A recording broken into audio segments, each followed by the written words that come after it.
Juges, chapitre 15.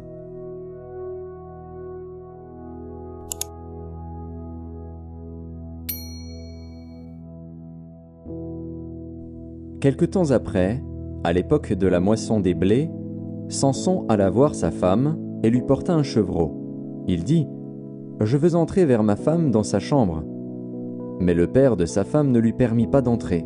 « J'ai pensé, dit-il, que tu avais pour elle de la haine, et je l'ai donnée à ton compagnon. Est-ce que sa jeune sœur n'est pas plus belle qu'elle ?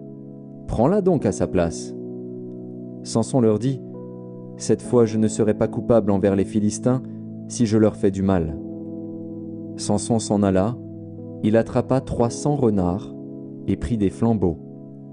Puis il tourna queue contre queue et mit un flambeau entre deux queues au milieu. Il alluma les flambeaux, lâcha les renards dans les blés des Philistins et embrasa les tas de gerbes, le blé sur pied et jusqu'aux plantations d'oliviers.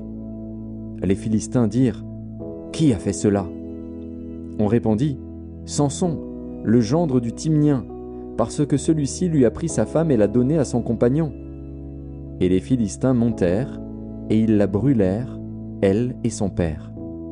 Samson leur dit : « Est-ce ainsi que vous agissez ? Je ne cesserai qu'après m'être vengé de vous. » Il les battit rudement, dos et ventre. Puis il descendit et se retira dans la caverne du rocher d'Étam. Alors les Philistins se mirent en marche, campèrent en Juda et s'étendirent jusqu'à Léchi.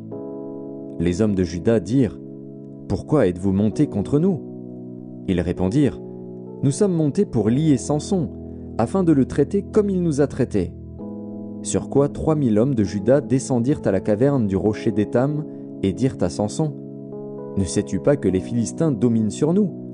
Que nous as-tu donc fait ? » Il leur répondit : « Je les ai traités comme ils m'ont traité. » Ils lui dirent : « Nous sommes descendus pour te lier, afin de te livrer entre les mains des Philistins. » Samson leur dit : « Jurez-moi que vous ne me tuerez pas. » Ils lui répondirent : « Non, nous voulons seulement te lier et te livrer entre leurs mains, mais nous ne te ferons pas mourir. » Et ils le lièrent avec 2 cordes neuves et le firent sortir du rocher.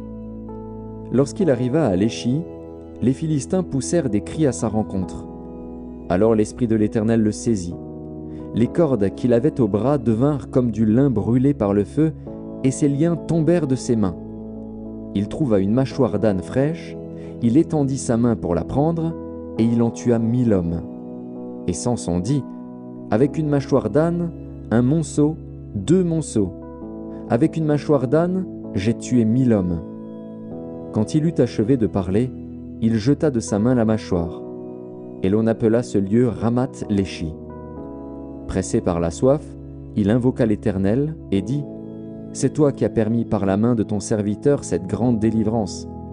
Et maintenant mourrai-je de soif, et tomberai-je entre les mains des incirconcis ? » Dieu fendit la cavité du rocher qui est à Léchi, et il en sortit de l'eau. Samson but, son esprit se ranima, et il reprit vie. C'est de là qu'on a appelé cette source En-Akkoré. Elle existe encore aujourd'hui à Léchi. Samson fut juge en Israël au temps des Philistins pendant 20 ans.